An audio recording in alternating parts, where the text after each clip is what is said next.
श्री स्वामी समर्थ. नमस्कार. मी नंदिनी. माझ्या यूट्यूब चॅनलवर तुमचं खूप मनापासून स्वागत करत आहे. तुमच्या मनातील सर्व चांगल्या इच्छा स्वामी महाराज पूर्ण करो ही स्वामींच्या चरणी प्रार्थना करते आणि आजच्या नवीन व्हिडिओला सुरुवात करते. तर येत्या रविवारी म्हणजे 6 जुलै रोजी आलेली आहे आषाढी एकादशी. या एकादशीला देवशयनी एकादशी म्हणून देखील ओळखलं जाते. आषाढ महिन्यातील शुक्ल पक्षातील एकादशी तिथीला येणारा हा पवित्र दिवस चातुर्मास सुरू होण्याचे संकेत देतो, जो हिंदू कॅलेंडरमध्ये 4 महिन्यांचा उच्च आध्यात्मिक साधना कालावधी आहे. असे मानले जाते की या दिवशी भगवान विष्णू गाढ वैश्विक निद्रामध्ये प्रवेश करतात. कार्तिक महिन्यातील प्रबोधिनी एकादशीलाच ते जागे होतात. या एकादशीला आपल्या जगाचे पालन करते म्हणजेच त्रिमूर्तीचे पालन करते भगवान विष्णू यांना ही एकादशी समर्पित आहे. म्हणूनच या दिवशी आपल्याला भगवान श्री हरी विष्णू सोबतच माता लक्ष्मीची सुद्धा विधिवत पूजा अर्चा करायची आहे. त्याचबरोबर या दिवशी आपल्याला व्रत देखील करायचं आहे आणि त्याचबरोबर आपल्याला काही प्रभावी उपाय देखील करायचे आहेत. आजच्या व्हिडिओमध्ये मी तुम्हाला अतिशय प्रभावशाली उपाय सांगणार आहे. तर आपल्याला सकाळीच आषाढी एकादशीच्या सकाळीच आपल्याला घरामध्ये या झाडाचं एक पान घेऊन यायचं आहे. या झाडाचं एक पान सकाळी जर आपण आपल्या घरामध्ये घेऊन आलात तर आपल्या जीवनामध्ये जे काही दोष, अडचणी, संकट हे तर दूर होतीलच, त्याचबरोबर आपल्या कठीणातील कठीण इच्छा ही नक्की पूर्ण होईल. इतका हा प्रभावशाली उपाय आहे.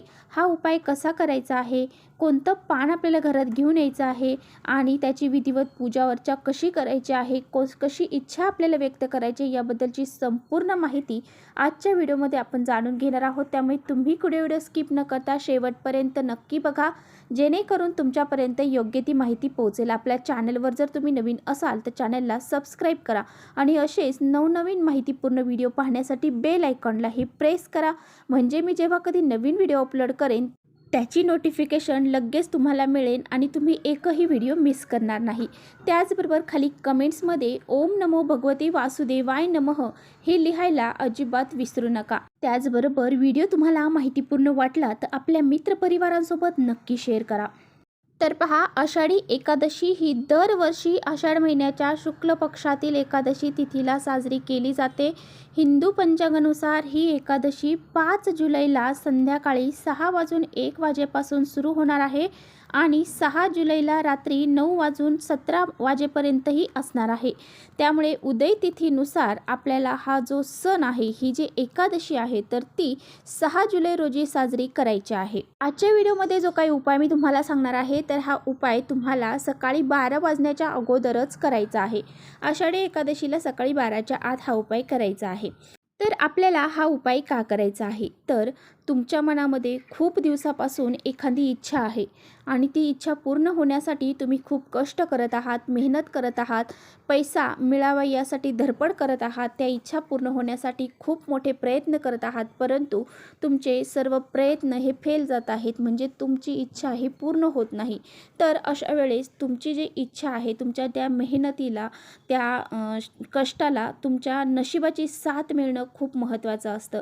आणि ज्यावेळेस असे काही जे सण असतात किंवा ज्या काही एकादशी, अमावस्या, पौर्णिमा या तिथी ज्या असतात ना, या तिथींना ज्यावेळेस आपण असे काही प्रभावी उपाय करतो तर त्याचे पुण्यफळ आपल्याला मिळत असते. म्हणजे जिथे कुठे आपलं लक लागायचं असतं तिथे ते लक लागलं जातं. अशा वेळेस लकच कामी पडतं. आपल्याला कष्ट, मेहनत तर करायचेच असतात, परंतु त्याबरोबर लक असणं सुद्धा खूप महत्त्वाचं आहे. त्यामुळे आपल्याला या कष्टाला, मेहनतीला लकाची म्हणजे नशिबाची साथ मिळण्यासाठी हा एक उपाय तुम्हाला नक्की करायचा आहे.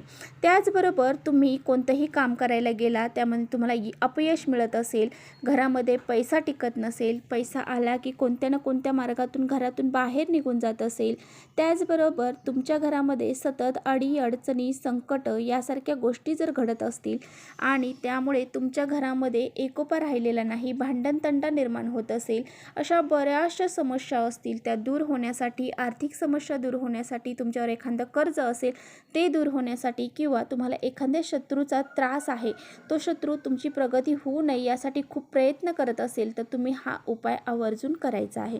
तर पहा, उपाय करण्यासाठी तुम्हाला काय करायचं आहे, तुम्हाला आषाढी एकादशीच्या दिवशी सकाळी लवकर उठायचं आहे, स्नान करायचं आहे आणि त्यानंतर स्वच्छ कपडे परिधान करायचे आहे. भगवान विष्णू आणि माता लक्ष्मीची यांची विधिवत पूजा अर्चा करून घ्यायची आहे. देवघरातील देवांची पूजा करायची आहे. धूप अगरबत्ती सर्व काही लावून घ्यायचं आहे आणि पंचोपचार पूजा तुम्हाला करून घेतल्यानंतर तुम्हाला हा उपाय सकाळी 12च्या आत करायचा आहे.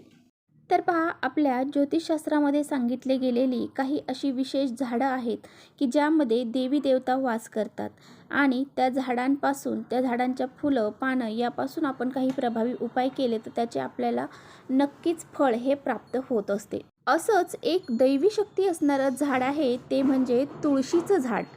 तुळस ही अतिशय पवित्र आहे आणि ती आपल्या भगवान श्री हरी विष्णूंची प्रिय आहे. तिला विष्णुप्रिया, हरिप्रिया असंही म्हटलं जातं. माता लक्ष्मीचं प्रतीक म्हणून तुळशी मातेला ओळखलं जातं. तुम्हाला एक तुळशीचं पान हे लागणार आहे. हा उपाय करण्यासाठी एक तुळशीचं पान तुम्हाला एकादशीच्या दिवशी हातामध्ये घ्यायचं आहे. हे तुळशीचं पान तुम्हाला घ्यायचं आहे, परंतु एकादशीच्या दिवशी तुळशीपत्र ही तोडली जात नाही. त्यामुळे तुम्हाला हे तुळशीपत्र जे आहे तर ते अगोदरच्या दिवशीच तोडून ठेवायचे आहेत आणि ते दुसऱ्या दिवशी उपायासाठी वापरायचे आहेत. किंवा तुळशीच्या झाडाखाली जर तुळशीचं एखादं पान गळून पडलेलं असेल ते घेतलं तरी चालेल किंवा मार्केटमधून तुळशीचे पानं आणले तरी चालेल. आता हे पान घेतल्यानंतर तुम्हाला ते पान स्वच्छ धुवून काढायचं आहे, पुसून काढायचं आहे. आता तुम्हाला काय करायचं आहे तर ते जे पान आहे तर त्या पानाला कुंकवाची थोडीशी पेस्ट करायची आहे. काडीच्या साहाय्याने त्या पानावरती ओम विष्णवे नमः असं तुम्हाला लिहायचं आहे आणि एक प्लेट घ्यायची आहे. त्या प्लेटमध्ये हळद आणि कुंकवाच्या सहाय्याने स्वास्तिक काढायचं आहे आणि 7 प्रकारचं धान्य तुम्हाला घ्यायचं आहे. आता 7 प्रकारचं धान्य त्यामध्ये जवस असेल, मूग असेल, त्याचबरोबर चणा डाळ असेल किंवा गहू, तांदूळ, हरभरा यासारखे जे 7 धान्य आहेत ते घ्यायचे आहेत. यानंतर तुम्हाला काय करायचं आहे, हे सप्तधान्य आहे त्या सप्तधान्यावरती 1 रुपयाचं एक नाणं ठेवायचं आहे. त्या 1 रुपयाच्या नाण्यावरती हे जे आपण ओम वैष्णवे नमः लिहिलेलं जर तुळशीचं पान आहे तर ते ठेवायचं आहे. यानंतर ही जी प्लेट आहे तर ती भगवान श्री हरी विष्णू माता लक्ष्मी यांच्या फोटोसमोर ठेवायची आहे. आता तुमच्याकडे फोटो नसेल मग बाळकृष्णाची मूर्ती प्रत्येकाच्या घरात असते, त्यांच्यासमोर ठेवलं तरी चालेल. त्या पानाला तुम्हाला हळद, कुंकू, अक्षदा, फुलं, धूप अगरबत्ती इत्यादी पंचोपचार पूजा तुमची करून घ्यायची आहे. त्यानंतर तिथे बसून दोन्ही हात जोडायचे आहे. ओम वैष्णवे नमः, ओम वैष्णवे नमः असं तुम्हाला 108 वेळा हा मंत्र म्हणायचा आहे आणि 1 वेळा तुम्हाला विष्णू सहस्त्रनामाचं पठण करायचं आहे.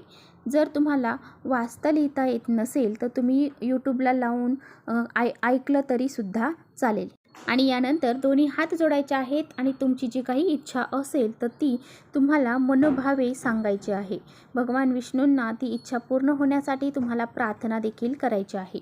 आता तुम्ही इच्छा व्यक्त केल्यानंतर हे जे पान आहे तर ते तुम्हाला दिवसभर रात्रभर देवापाशी तसंच ठेवायचं आहे. दुसऱ्या दिवशी सकाळी लवकर उठून स्नान करायचं आहे आणि त्यानंतर आता काय करायचं आहे, दुसऱ्या दिवशी तुम्ही उठल्यानंतर एक लाल कलरचा छोटासा कपडा घ्यायचा आहे. त्यामध्ये 1 रुपयाचं नाणं, ते तुळशीपत्र तुम्हाला ठेवायचं आहे आणि ते पान आणि ती 1 रुपयाचं नाणं ठेवून ते लाल कपड्यामध्ये तुम्हाला एक पोटली तयार करायची आहे. ती पोटली जी आहे तर ती तुम्हाला तुमच्या तुळशीपाशी जायचं आहे. तुळशीच्या एखादी जाड फांदी असेल तर त्या फांदीला ती बांधायची आहे आणि तुम्हाला तिथेच बसून नमस्कार करायचा आहे आणि ती पोटली झाडाला बांधत असताना, तुळशीला बांधत असताना तुम्हाला तुमच्या मनामध्ये जी काही इच्छा असेल ती परत एकदा व्यक्त करायची आहे. ओम नमो भगवते वासुदेवाय नमः या मंत्राचा जप करायचा आहे आणि ज्यावेळेस तुमची इच्छा पूर्ण होईल त्यावेळेस तुम्हाला ती पोटली तिथून सोडायची आहे आणि वाहत्या पाण्यामध्ये विसर्जित करायची आहे. जोपर्यंत तुमची इच्छा पूर्ण होत नाही तोपर्यंत रोज तुम्हाला त्या पोटलीला धूप अगरबत्ती दाखवायची आहे आणि रोज तुमची इच्छा व्यक्त करायची आहे. तर अशा पद्धतीने हा प्रभावी उपाय तुम्हाला आषाढी एकादशीला करायचा आहे. तर चला इथेच थांबवते माझा व्हिडिओ थोडा जरी आवडला असेल तर नक्की लाईक करा. चॅनलवर नवीन असाल तर चॅनलला सबस्क्राईब करा. परत भेटूया अशा छानशा व्हिडिओसोबत. तोपर्यंत श्री स्वामी समर्थ.